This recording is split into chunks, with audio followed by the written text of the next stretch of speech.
waxaan rabnaa halkan aan kaga hadalno barnaamij aanan qaadan karin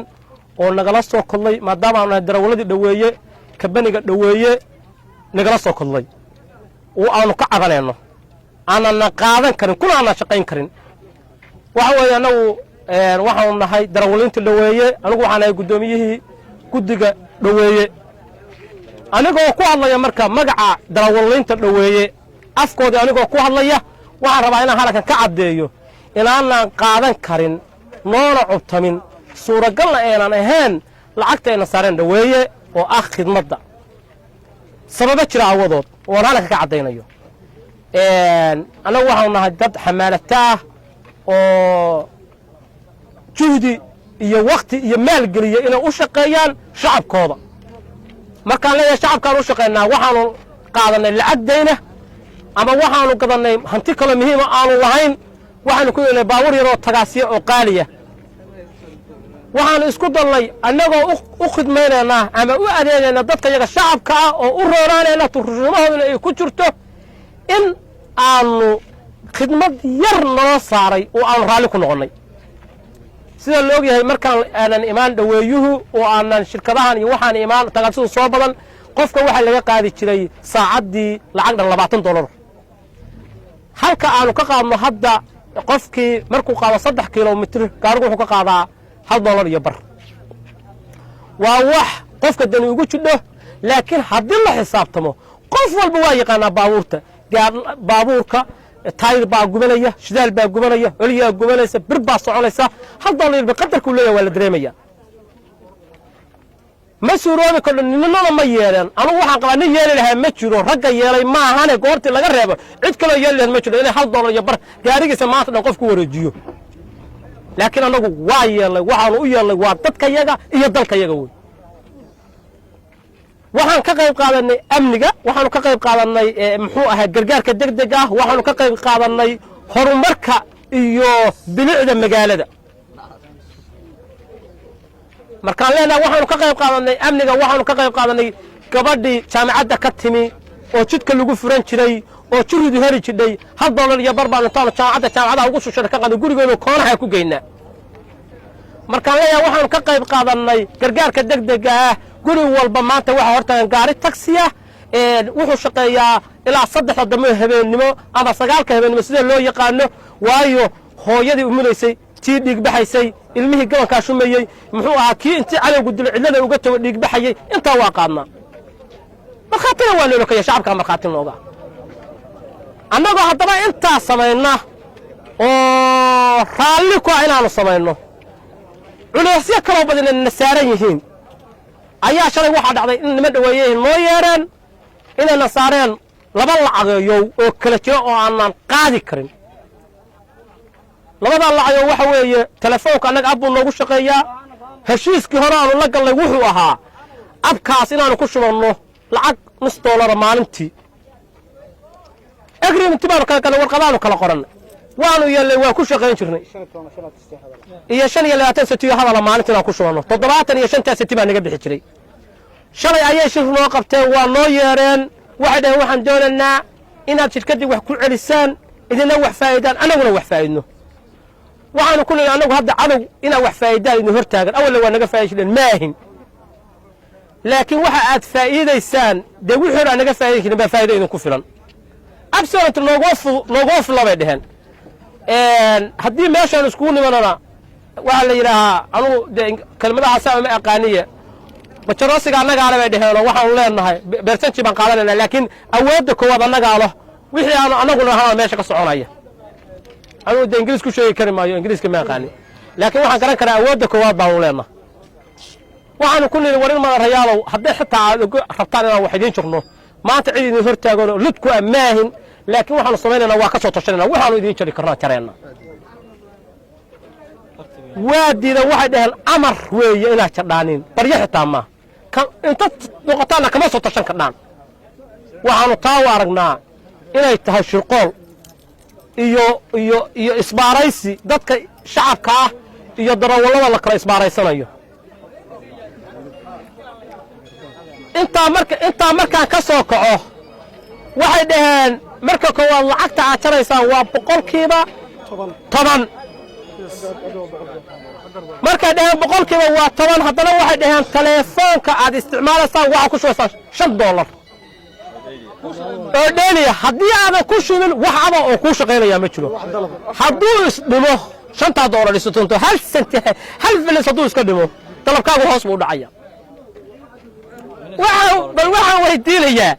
anu subax baan soo kacaa waxay sugaya reer guri kiraa koronto waxbarasho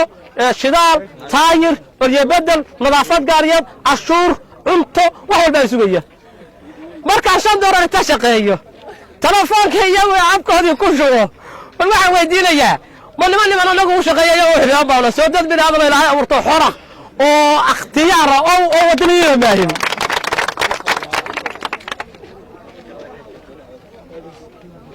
baabuurta aan ku shaqaynayno waxaan rabnaa dadka waxaa la yidhaha baabuurta dhaweeye baabuurta annagaa leh dhaweeye baabuurka hal gaari kuma leh waysatira kuma ay tarsan waa nala dhacay oo waa nala dilay oo baabuurtii baa nala dhacay oo shil baa lagu galay dhaawac baa dhacay dhimashana way dhacday dhaweeye $1 laguma socdo xitaa nama ay dhihin xitaa nama ay soo booqan waa ka xunahay weli qof la yidhaaho dhaweeyaha shilkeedu ku dhacay waa ka xunahay weli maana arag dadkana waxay ugu warramaanin dhaweeye baabuurta dhaweeye dadku marka qofkii aan muxuu ahaa shacabkaas aan waxba ogeen ama aan indheer garad ahayn waxay moodayaanin inay baabuurta shirkadda dhaweeye leedahay dhaweeye baabuurta male antoona sidaan wada gallay waddadan heshiis wada gallay heshiiskaan gallana iyagaa ka baxay oo kororsibo lagu sameeyey waxaan ku soo gabagabaynayaa khidmadda ay la saareen ma qaadi karno mana qaadeenno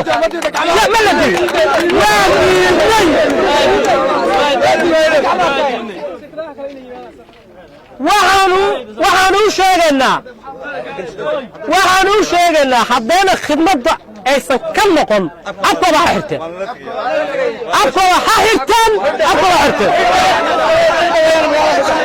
qof dhaweeyaana horta dhagaysta warna waa u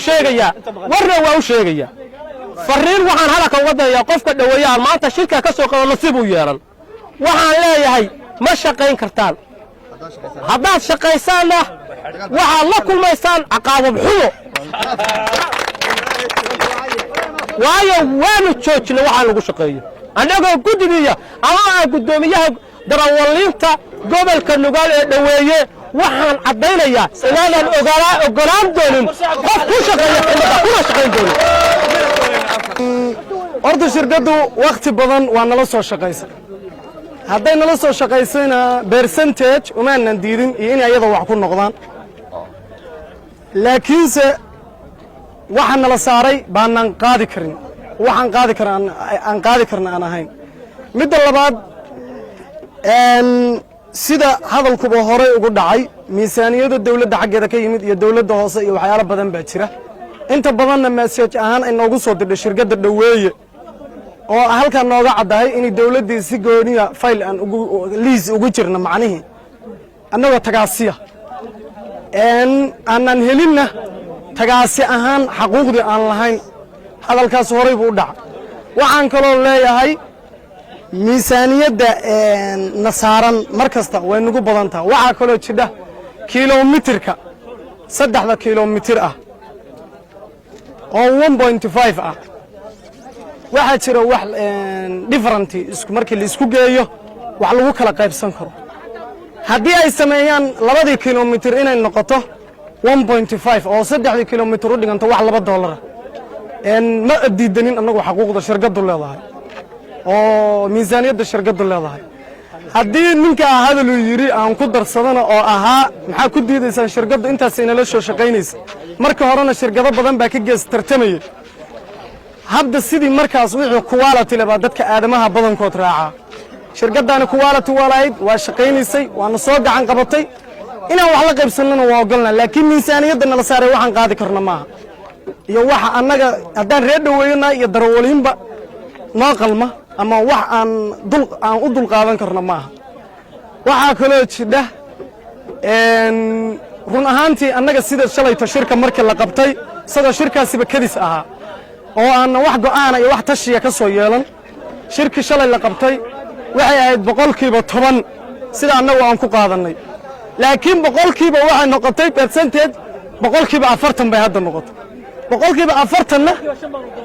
wax annagu aan filaynay iyo waxaan u dul qaadan karnay waxaan ku xisaabtamayna midna ma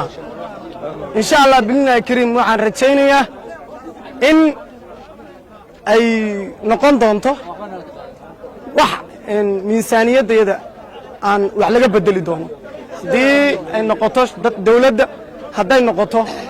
hadii ilaahay ku roon yahay shirkadda dhaweey annagu aan shirkadiina wax laga maarmaamahayn oo hadii annagu aan xataa ka maarano shacabku ay u tahay wax dan u ah oo shacabkii ay wax muhiimad u ah shacabkayagii iyo dalkayagiiba ay tahay marka insha Allah billahi kariim waxaan leeyahay in macaanku raayta miisaaniyadaas aan qaadi karin oo shirkadda dhaweey aan ku celcelinay annagu 3 kilomitir awal ba socon jirnay oo 3 kilomitir dib lagu ahay in miisaaniyadda hadda nala saaray dulqaadka awal hore baa u soo dulqaadanay dhibaato macmiisha noogu filnayd iyo masaafada dheer in miisaaniyadda aan qaadi karin miisaaniyadda ma qaadi karno annagu eesha darawaliinteeda waxaan cawasho ka nahay shirkadda dhaweeye lacagta ay nagu dadhay ah shirkadda dhaweeye waa u ogolay lacag inay qaado shirkadda dhaweeye waxba nabayna weydiin anigu waxaan ahay nin shirkadda amal waxaan ka soo qaatay gaari dayna ka soo qaatay waxa laga rabaa yoomkeena bixiyo $7 oo lacag shirkadda dhaweeye ay iga rabto amal ana ku shubaa oo bilaa baa laga rabaa waxa kale oo lacag iga rabto inanka yar oo ii dhaqayo lacag buu rabaa dhaweeye wuxuu rabaa isna $5 buu rabaa maalintii 5 litir oo 10 litir waxaan ku shubaa shidaal wax walba markaa soo dhaqaaqaya aan gaariga shaqada ku soo galaa aniga biil baa laga rabaa reer baan ay xaasl ah meel baan deganahay waxa laga rabaa biil baa laga rabaa biilkana ugu yar yahay $5 baana ugu yar shirkadda dhaweeye lacagteena saadhay inanka yar oo hooyadiisa taariim hadii dadkooda moodayso dadku ma wada ahaan baan leeyahay dad baa dadku waxay ka soo qaateen baabuurtu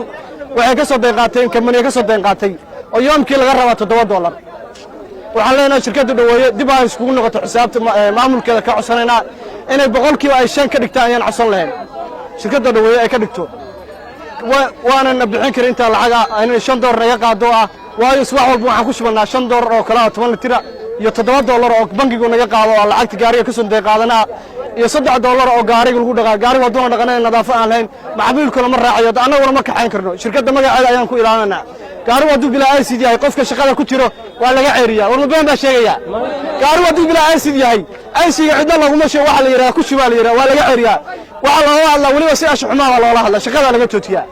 soo waxba aan haysan shirkadda dhaweeye waxaan ka codsanayna hadii ma ifan baa deena lacagtu aan shurta noo sameeyso kii ay ka xumaado ICD-ga in IC u sameeyso IC-ga soo ka bixiso kuwa la gudoomo inay gaariga ay u sameeyso oo magdhow ka bixiso kii loogu yeeray shirkadda dhaweeye oo hadalka shirkadda dhaweeye loogu yeeray magaciisa la yiraahdo halka igu imow oo lagu geeyay lagu tareeyay cid wax u qabatay shirkadda kamaniga dhaweeye ma jiro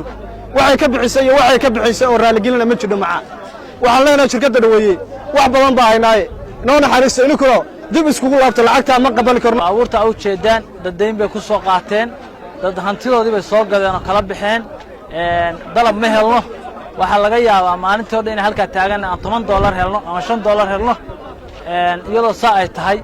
oo aan wadanka shaqo badan ka jirin oo population ka jirin oo dad aysan lahayn la qaado bay waxay nagu soo reeyeen lacag dhan 10% percentage badana haddaanu ka hadalno percentage waa nagu badan yahay waxay dhaheen jooska annaga iska leh annaga go'aan ka soo gaarnay annagu aan raalli ku ahayn oo aan wixii raalli ku ahayn baa lagu soo kala dareeray xalay baan shaqadii galnay waxaanu aragnay inaan lagu shaqayn karin caqabadan oo ay dib nagu tahay saakaanu nimi waxaanu go'aan ku gaarnay inaanu ka tanaasulno oo meel ka istaagno oo shirkaddu waxa iyadana dan u ah annagana dan noo ah aanu isugu nimaadno aanu ka wada hadalno hadday diyaar u tahay shirkaddu haddaysan diyaar u ahayn annagu hadda hantidaan lacag badan baa naga gashay dayn baan ku soo qaadanay halkii gaari wuxuu noogu fadhiyaa annaga $5,000 inaan ku shaqaysanno baan ugu talagalno camal la'aanta isaga ilaalino haddaannu isagii aan waxba ku weyno inaan baabuurtayada gadanno oo lacagtii aan lacagtii daynta ahayd iska celinno taasaa dan noo ah